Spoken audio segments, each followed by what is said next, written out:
کشمالہ نوشیروان غزنوی کے شک کے گھیرے میں پوری طرح سے آ چکی ہے۔ ڈرامے کی نیکسٹ ایپیسوڈ میں آپ لوگ دیکھیں گے کہ کشمالہ جو کہ نوشیروان کو ہر وقت دعا کے خلاف بھڑکانے کی کوشش کرتی ہے، لیکن وہ یہ بات نہیں جانتی کہ نوشیروان غزنوی پہلے سے ہی دعا کے ساتھ ملا ہوا ہے۔ کشمالہ جو کہ نوشیروان غزنوی کو کہنے کی کوشش کرتی ہے کہ آپ یہاں پر بیٹھ کر اپنا خون جلانے کی کوشش کر رہے ہیں، وہ وہاں پر سرفراز کے ساتھ ملاقاتیں کرتی پھر رہی ہے، اس کے ساتھ شادی کی پلاننگ کر رہی ہے۔ آپ اس بات سے انجان ہیں، آپ کو سمجھ میں کیوں نہیں آتا کہ وہ آپ کے لائق ہی نہیں، آپ اسے طلاق دے کر فارغ کیوں نہیں کر دیتے؟ اس بات پر سرفراز کشمالہ سے کہتا ہے کہ تمہیں کیسے معلوم کہ وہ سرفراز سے ملاقاتیں کر پھر رہی ہے؟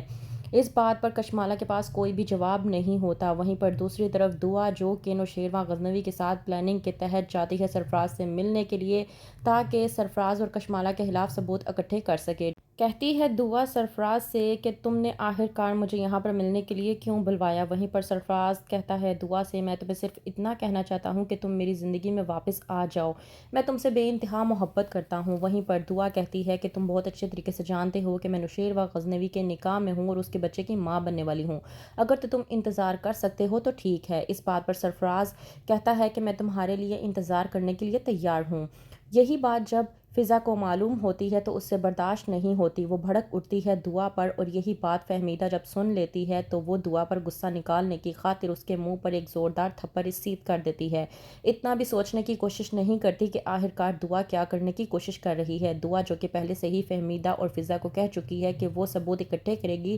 تاکہ سب کو بتا سکے کہ وہ بے گناہ اور بے قصور ہے، اور جتنے بھی لوگ مل کر اسے بدکردار ثابت کرنے کی کوشش کر رہے ہیں وہ تمام تر لوگ غلط ہیں،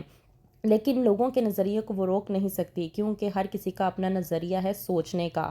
فضا بہت زیادہ پریشان ہوتی ہے، آتی ہے دعا اور کہتی ہے کہ تم میرے ساتھ چیک اپ کے لیے چلو، تمہاری طبیعت مجھے ٹھیک نہیں لگ رہی، لیکن اس بات پر فضا کو اس حد تک غصہ آتا ہے کہ وہ دعا پر بھڑک اٹھتی ہے اور کہتی ہے کہ جس وجہ سے ڈاکٹر کے پاس چیک اپ کے لیے جا رہی تھی، جب وہ وجہ ہی باقی نہیں رہی تو ڈاکٹر کے پاس جانے کا کیا مقصد بنتا ہے؟ وہیں پر دوسری طرف نوشیروان غزنوی جو کہ کشمالہ کی تمام تر باتوں کو خاموشی سے سن رہا ہے، وہ یہ دیکھنا چاہتا ہے کہ کشمالہ آخرکار کس حد تک گر سکتی ہے۔ کشمالہ اس بات سے انجان ہے کہ نوشیروان غزنوی نے پہلے سے ہی جعفر کو کشمالہ کی جاسوسی کے لیے لگا رکھا ہے، اور جعفر نے کشمالہ کو سرفراز کے ساتھ ملاقات کرتے ہوئے اور اسے چوڑیاں دیتے ہوئے دیکھ لیا ہے، اور یہاں تک کہ اپنے موبائل میں ریکارڈ بھی کر لیا ہے، اور یہ ریکارڈنگ لا کر اس نے نوشیروان غزنوی کو بھی دکھا دی ہے۔ لیکن نوشیروان غزنوی جو کہ سب کے سامنے یہ دکھانا چاہتا ہے کہ وہ دعا پر شک کر رہا ہے، اصل میں وہ دعا کے ساتھ مل کر کشمالہ کا پردہ فاش کرنا چاہتا ہے۔ جاتی ہے دعا ہاسپٹل میں اپنے چیک اپ کے لیے کہ وہیں پر کشمالہ پیچھے سے سرفراز کو بھیج دیتی ہے اور وہیں سے نوشیروان غزنوی کو بھی بھیج دیتی ہے۔ نوشیروان غزنوی آ کر سرفراز کے سامنے جان بوجھ کر دعا پر چلاتا ہے اور کہتا ہے کہ میں نے سوچا تھا کہ شاید میں غلط ہوں، لیکن مجھے لگا تھا کہ تمہیں میرے ضرورت ہوگی، تمہارا آج چیک اپ ہے، لیکن میں غلط ثابت ہو گیا، یہاں پر تو پہلے ہی تمہارا ساتھ دینے کے لیے کوئی موجود ہے، آج تم نے میرے شک کو سچائی میں تبدیل کر دیا ہے دعا۔ وہیں پر سرفراز کھڑے ہو کر یہ تمام تر باتیں سن رہا ہوتا ہے اور بعد میں کال ملا کر تمام تر باتوں کو کشمالہ کو بتا دیتا ہے، اور کشمالہ یہ بات جان کر بہت زیادہ خوش ہوتی ہے، لیکن کشمالہ اس بات سے انجان کہ یہ سب کچھ ایک فریب ہے جو کہ اسے دکھایا جا رہا ہے تاکہ اس کی سچائی کا پردہ فاش کیا جا سکے۔ وہیں پر دوسری طرف نوشیروان جو کہ دعا کے بغیر نہیں رہ پا رہا،